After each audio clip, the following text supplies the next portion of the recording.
Jesus no Lar, Neio Lúcio, capítulo 12, Os Descobridores do Homem. Fim da leitura de alguns trechos da história de Jó. A palestra na residência de Simão versou sobre a fidelidade da alma ao Pai Todo-Poderoso. Diante da vibração de alegria em todos os semblantes, Jesus contou bem-humorado. Apareceu na velha cidade de Nínive um homem tão profundamente consagrado a Deus que todos os seus contemporâneos, por isso, lhe rendiam especial louvor. Tão rasgados eram os elogios à sua conduta que as informações subiram ao trono eterno. E porque vários arcanjos pedissem ao Todo-Poderoso a transferência dele para o céu, a divina sabedoria determinou que fosse procurado na selva da carne, a fim de se verificar com exatidão se estava efetivamente preparado para a sublime investidura. Quando ele diz na selva da carne, ele está dizendo na reencarnação. Porque, na verdade, na espiritualidade, nós achamos que aprendemos a lição. Já sabemos em que falhamos e isso basta. Mas, quando encarnados, não é bem assim. Muitas vezes, a gente repete os mesmos erros. Como se diz, na teoria, a prática é outra. Bem, antes de continuar o texto, vamos lembrar a história de Jó. O livro de Jó foi escrito por volta de 450 a.C. É classificado como um dos livros poéticos e sapienciais do Antigo Testamento. Trata-se, segundo especialistas, de uma tábua escrita por autor desconhecido, baseada em relatos transmitidos oralmente na região do Oriente Médio, desde os tempos que ultrapassam 2000 anos antes de Cristo. Resumidamente, esse livro conta a história de um homem chamado Jó, pessoa íntegra e justa, que jamais perdeu a fé em Deus, apesar de enfrentar duras provas. As dificuldades pelas quais Jó passou foram decorrentes de um desafio proposto a Deus por Satanás. Segundo o diabo, Jó mantinha-se fiel porque era agraciado pelas bênçãos de Deus. Mas caso as perdesse, se revoltaria contra o Criador. A história é construída em forma de prosa e verso, permeada de monólogos e diálogos, trazendo belas reflexões sobre a justiça divina, a prática do bem e a fé.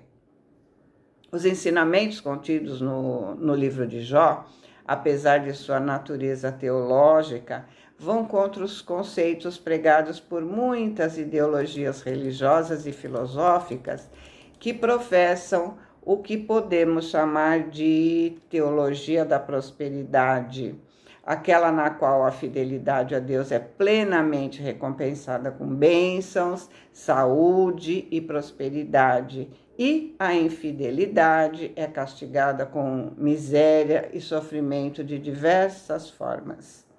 Analisando o conceito da justiça descrito nos trechos bíblicos, a gente nota que está baseado na disposição de Deus em fazer alianças com os homens. Segundo esse conceito, Deus privilegia os justos, que são os homens fiéis e engajados nas comunidades humanas, demonstrando preocupação com as pessoas que sofrem qualquer tipo de necessidade. A esses, os justos, Deus permite que usufruam de concessões e dádivas no transcorrer da vida. Em oposição aos justos, existem os maus, que, além de infiéis, são egoístas e gananciosos. Esses interferem de forma negativa nas comunidades e por isso Deus reserva a eles amarguras, dores e dificuldades. No livro de Jó, o demônio questiona a Deus se existe um homem justo e fiel, sem segundas intenções. Se Deus recompensa a justiça com prosperidade, os homens não estariam simulando a fidelidade por egoísmo? Então o demônio pede a Deus que teste essa tese, removendo a prosperidade de Jó, o mais justo de todos os servos. Deus aceita a proposta e permite que Jó seja testado. Mas, ao contrário da teoria do demônio, Jó segue confiante em Deus, mantendo-se fiel, mesmo nas horas difíceis. A história de Jó põe em xeque a teoria da teologia da prosperidade, demonstrando que os reveses da vida afetam a todos, bons e maus, justos e injustos, dependendo de fatores que vão além da fidelidade ou infidelidade a Deus. E aí, vamos pensar quantas vezes nós somos Jó? Quantas vezes nós fazemos coisas por interesse? Para isso, ou seja, para verificar com exatidão se estava efetivamente preparado, os anjos educadores, a serviço do Altíssimo, enviaram à terra 4 rudes descobridores de homens santificados. E a necessidade, o dinheiro, o poder e a cólera desceram, cada qual a seu tempo, para efetuarem as provas indispensáveis. A necessidade, que em casos desses sempre surge em primeiro lugar, aproximou-se do grande crente e se fez sentir de vários modos, dando-lhes privações, obstáculos, doença e abandono de entes amados. Entretanto, o devoto, robusto na confiança, compreendeu na mensageira uma operária celeste e a venceu, revelando-se cada vez mais firme nas virtudes de que se tornou modelo. Que prova difícil, né? Privações, obstáculos, doença, abandono, só aí já daria uma encarnação. Só essa prova já derruba muita gente. Por isso que a gente não reencarna com tantas provações. Essa falha demonstra falta de fé, porque Deus não abandona ninguém. As provas são proporcionais. Como se diz, Deus não dá a cruz maior do que a gente pode carregar. Ele manda os anjos nos ajudarem. É só observar que sempre aparece alguém que ajuda. É um anjo sem asa, um anjo encarnado, mas a gente se sente injustiçado, abandonado por Deus e desiste. Então, essa prova é a prova da resistência, da pessoa não sucumbir diante da fome, da falta de dinheiro, diante da doença, do abandono, de ter resiliência e se recuperar o mais rápido possível. Então, chegou a vez do dinheiro, acercou-se do homem e conferiu-lhe mesa lauta, recursos imensos e considerações sociais de toda a sorte. Mas o previdente aprendiz lembrou da caridade e, afastando-se das insinuações dos prazeres fáceis, distribuiu moedas e posses em multiplicadas obras do bem, conquistando o equilíbrio financeiro e a veneração geral. Vitorioso na segunda prova, veio o poder, que o investiu de larga e brilhante autoridade. Mas o devoto recordou que a vida, com todas as honrarias e dons, é simples empréstimo da providência celestial, e usou o poder com brandura, educando quantos o rodeavam, por intermédio da instrução e do trabalho bem orientados, recebendo em troca a obediência e a admiração do povo entre a qual nasceu. Vamos observar que o dinheiro e o poder são muito complicados. Muitas vezes, o fato de um casal prosperar financeiramente acaba afastando os dois, porque os interesses são muito diferentes. O dinheiro traz a soberba, a pessoa se acha superior à outra, a pessoa acaba achando que os outros estão no seu lado por interesse.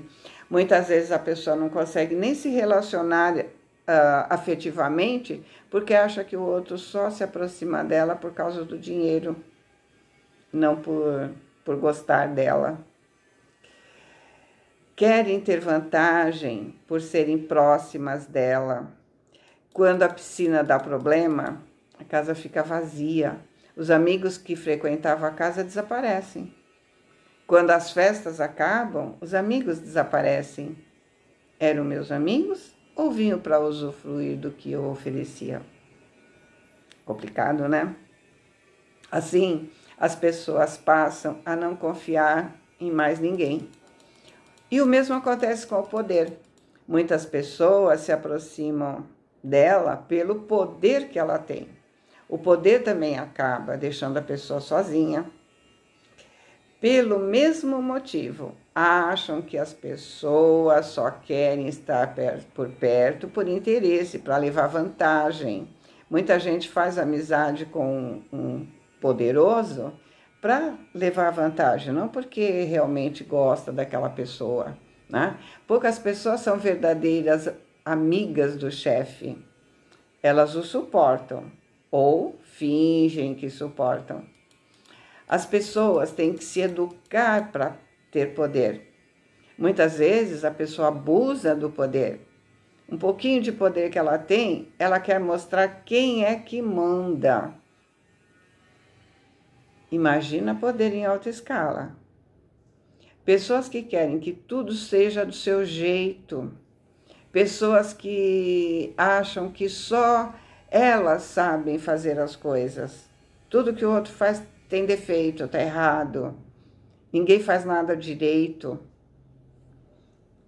É preciso saber direcionar para o bem. É uma responsabilidade muito grande, porque as pessoas obedecem muitas vezes sem questionar. Simplesmente obedecem pelo poder que você representa. E a pessoa é responsável pelo que a outra fizer por sua influência. Triunfante e feliz, enfim, o crente foi visitado pela cólera, de modo a sondar a sua posição espiritual. A instrutora invisível valeu-se de um servo fraco e ignorante e tocou o seu amor próprio, falando com manifesta desconsideração em assunto privado que, embora expressão da verdade, constituía certo desrespeito a qualquer pessoa de sua estatura social e indiscutível dignidade. O devoto não resistiu. Intensa onda sanguínea surgiu no seu rosto, com gesto, e ele se desfez em palavras contundentes, ferindo familiares e servidores e prejudicando as próprias obras. Somente depois de muitos dias conseguiu restaurar a tranquilidade. Porém, quando a cólera já havia desnudado seu íntimo, revelando-lhe a necessidade de maior aperfeiçoamento e notificando ao Senhor que aquele filho, matriculado na escola de iluminação, ainda requeria muito tempo na experiência purificadora para se situar nas vibrações gloriosas da vida superior. Vamos observar que essa educadora não tinha cunho material, como as outras três. A raiva é instinto natural, mas aqui ficou claro que o orgulho, a arrogância, falou mais alto. E quando a raiva fala mais alto, a gente não consegue ouvir conselhos. Como se diz, ficou cego de raiva, ou seja, não enxerga mais nada. Eu justifico assim, sou de sangue tal, né? Sou de sangue italiano, sou de sangue português, não levo desaforo para casa, quem quiser que me aceite como eu sou, ou seja, não vou mudar. Ao invés de eu pensar, por que isso dói em mim? Meditar, se calar, porque quando a raiva normalmente nós dizemos o que mais tarde nós vamos nos envergonhar de ter dito. Vamos lembrar que nas bem-aventuranças existe um item específico sobre a cólera. Eu, porém, vos digo que qualquer que, sem motivo, se encolerizar contra seu irmão, será réu de juízo. Está em Mateus, né? O corpo não dá cólera àquele que não a tem, do mesmo modo que não dá os outros vícios. Todas as virtudes e todos os vícios são inerentes ao espírito. Isso está no capítulo 9, no item 10 do capítulo 9. Então, quando o Neio Lúcio diz, instrutor invisível valeu-se de um servo fraco e ignorante e tocou o seu amor próprio, vemos que o amor próprio dele é muito pequeno, ou quase inexistente, porque se ele se amasse, não seria atingido pelo outro. Ele não se incomodaria com a crítica, com as opiniões diferentes da sua. Procurai a origem desses acessos de demência passageira que vos assemelham aos brutos, fazendo-vos perder o sangue frio e a razão. Procurai-a e encontrareis quase sempre por base do orgulho ferido.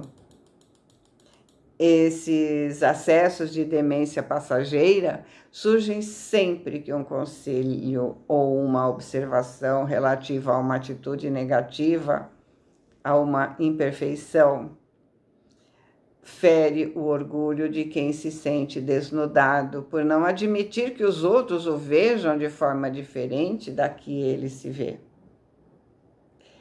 O homem colérico chega até o ponto de agredir coisas inanimadas, jogando essas coisas no chão, quebrando, chutando portas, numa atitude totalmente irracional.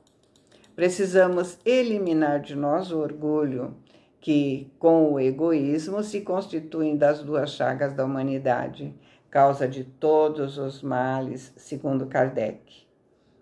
A cólera pode ser sentida de duas maneiras, convulsiva e gritante, e a íntima e surda. Ambos definindo causas de efeitos diferentes por trás de outros acontecimentos, têm reconduzido, antes da hora marcada, multidão de espíritos encarnados à espiritualidade, através de mortes repentinas e inexplicadas, crises cardíacas e nervosas, paralisias e mudezes, acidentes e delitos de toda a ordem. Então, vamos observar que a cólera desarranja nosso equilíbrio físico. Olha o que Neio Lúcio diz: intensa onda sanguínea surgiu no seu rosto com gesto. Ou seja, ele ficou tenso, vermelho de raiva. A raiva mexeu com a sua corrente sanguínea. A raiva vai para o nosso fígado. Sentimos que algo em nossa digestão desarranjou. Ou seja, não se encolerizar é uma questão de saúde. A cólera não resolve os problemas efetivos e nada mais significa que um traço de recordação dos primórdios da vida humana em suas expressões mais grosseiras. A energia serena edifica sempre na construção dos sentimentos purificadores. Mas a cólera impulsiva é um vinho envenenado, em cuja embriaguez a alma desperta sempre com o coração tocado de amargos sabores de arrependimento, de vergonha. A cólera, na maioria das vezes, pode ser definida por situações de calamidade no mundo íntimo. Por isso, a afirmação que a cólera nada resolve, altera a saúde, compromete a própria vida, sendo o colérico sua primeira vítima, tornando infelizes todos os que o cercam, podendo causar graves delitos com graves consequências. A cólera não exclui certas qualidades do coração, mas impede que as faça muito bem e pode levar a fazer muito mal. Então, deve ser combatida na sua causa primeira, o orgulho, no esforço de desenvolver a humildade e o amor. E quando somos nós que provocamos cólera no outro? Vamos lembrar que Emmanuel nos diz: palavras são agentes na construção de todos os edifícios da vida. Ao lançarmos as palavras na direção do outro, devemos fazer com o equilíbrio e a tolerância com que desejamos venham ela até nós. Principalmente, evitemos a desconsideração e a ironia. Todo sarcasmo é tiro a esmo. E sempre que a irritação nos visita, fiquemos em silêncio, de vez que a cólera é tempestade magnética no mundo da alma e qualquer palavra que arremessamos no momento de cólera é semelhante ao raio fulminante que ninguém sabe onde vai cair. E aí vamos ver como ele continua, né? Curiosidade geral transparecia do semblante de todos os presentes, que não ousaram trazer à baila qualquer nova ponderação. Estampando no rosto sereno sorriso, o Cristo terminou. Quando o homem recebe todas as informações de que necessita para elevar-se ao céu, o Pai amoroso determina que ele seja procurado pelas potências educadoras. A maioria dos crentes perdem a boa posição que aparentemente desfrutavam nos exercícios da necessidade que examina na sua resistência moral. Muitos voltam estragados das sugestões do dinheiro que observa o seu desprendimento dos objetivos inferiores e a capacidade de agir na sementeira do bem. Alguns caem desastradamente pelas insinuações do poder que experimenta a sua competência para educar e salvar os companheiros de jornada. E raríssimos são aqueles que vencem a visita inesperada da cólera, que vem ao círculo do homem a notar a diminuição do seu amor próprio, sem a qual o espírito não reflete o brilho e a grandeza do Criador nos campos da vida eterna. O mestre calou-se, sorriu compassivamente de novo, e porque ninguém retomasse a palavra, a reunião da noite foi encerrada. Boa semana, fiquem com Deus, amo vocês.